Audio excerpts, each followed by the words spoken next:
Hello mga Lodi Cakes! Welcome back for another video. So sa previous video ko, 'di ba, itinuro ko sa inyo kung mahilig kayo mag-play ng music sa YouTube, mapi-play nyo pa rin siya kahit naka-off screen or may binubuksan kayong ibang application. Pero dun sa video ko na yun, wala tayong din-download na application, 'di ba? Sa Chrome lang natin siya ginawa.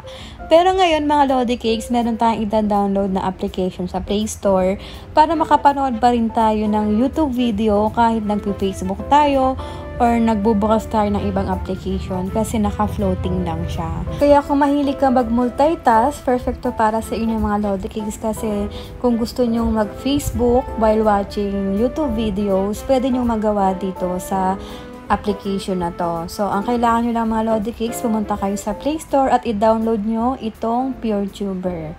So, ang kagandahan dito sa PureTuber mga Lodi Cakes, pag nag-play kayo dito ng mga YouTube video, wala kayong makikitang nagpa-pop up na ads.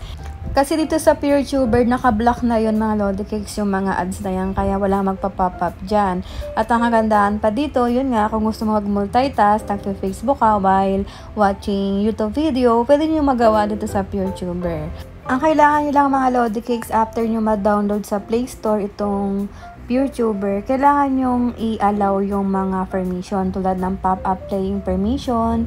I-enable nyo yan, allow display over the apps kapag na-download nyo na sa Play Store. At itong background play mga Lodi Cakes, naririnig nyo pa rin. O kung nagpapadugtog kayo ng music dito sa YouTube, maririnig nyo pa rin yun sa background kahit naka-open kayo ng ibang application. Yung pop-up naman, yun naman yung video na floating lang din sa home screen nyo or naka-open kayo ng ibang apps, nakapanood pa rin kayo ng YouTube video. So, ito pakita ko sa inyo mga Lodi Cakes na kahit mag-home screen na ako, naka-floating pa rin yung YouTube video. Nakita nyo mga Lodi Cakes? Ayan, naka-floating siya sa home screen nyo. Kaya kahit mag-open kayo ng iba pang application o kaya mag-Facebook kayo, magagawa niyong mag-Facebook while watching YouTube video, diba? Ayan, nakapag-multitask ka na. So, ito, maganda to mga Lodi Cakes sa inyo. Kung gusto niyo yung ganito na nakapanood ka pa rin ng YouTube video kahit nag-Facebook ka, o kaya kahit may ka-chat ka, diba? Pwede mo pa rin magawa yun. Punta ka sa Messenger habang nanonood ka ng YouTube video. At dito, magagawa mong mag-seen or mag-reply sa mga nagchat-chat sa inyo sa Messenger habang nanonood kayo ng YouTube video. So, itong PureTuber mga Lodi Cakes, pwede to sa iOS, pwede rin to sa Android. Kung naka-iPhone ka, huwag kang mag-alala kasi pwede mo pa rin ma-download tong PureTuber sa App Store. So, i-search mo lang PureTuber. So, pagka-install nyo, open nyo yung app, tapos i-allow yung notification. So, tulad ng tinuro ko kanina, dito sa PureTuber nga, walang magpa-pop up na ads sa lahat ng papanoorin mong video dito. Yun ang kagandahan dito sa PureTuber. At tulad din sa mga iPhone nyo, pwede nyo rin niyang ma-play yung video sa background at mag-pop up din yan, tulad nyan. Pwede rin kayong mag-open ng ibang application tapos nakapanood pa rin kayo ng mga YouTube video. Pero mga Lodi Cakes, pwede nyo rin yung gawin sa Chrome. Ilagay nyo dito sa address bar, www.youtube.com. Tapos, sa baba may kita nyo yung 3 dots, mga Lodi Cakes. Pindutin nyo yan. Tapos, i-request desktop site nyo. Yan. Pindutin nyo yung request desktop site. And then, magiging desktop site siya. Ganito yung makikita nyo.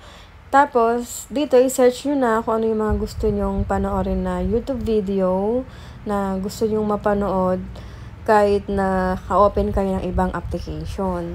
Kasi karamihan naman sa mga cellphone natin ngayon, meron ng picture-in-picture mode. Kaya check nyo sa settings nyo kung naka-enable yung picture-in-picture. Kasi once mag-click kayo ng video dito sa Chrome, may kita nyo sa taas mga Lodi Cakes, may picture-in-picture mode dyan. Ayan. And then, yan, pwede kayo makapanood ng YouTube video dito sa Chrome na naka-floating lang siya, tulad nito, 'di ba? Kaya kahit mag-open kayo ng ibang application, patuloy pa rin nagpi-play yung video, nakakapanood pa rin kayo kahit nagfi-Facebook kayo.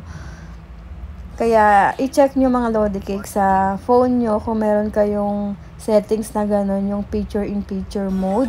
I-enable nyo lang yon. Tapos mag-open kayo ng YouTube sa Chrome, tapos naka-desktop site siya para patuloy pa rin yung pagpi-play ng video kahit naka-open kayo ng ibang application. Para kahit din na kayo mag-download ng PureTuber.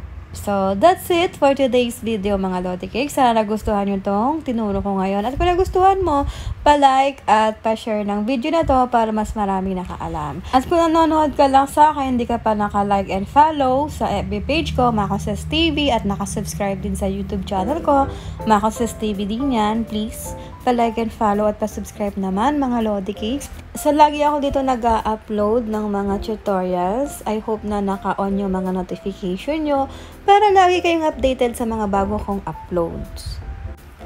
So, yun lang mga Lodi Cakes. Sana huwag kayong magsawang manood sa akin. Thank you for watching and keep safe mga Lodi Cakes.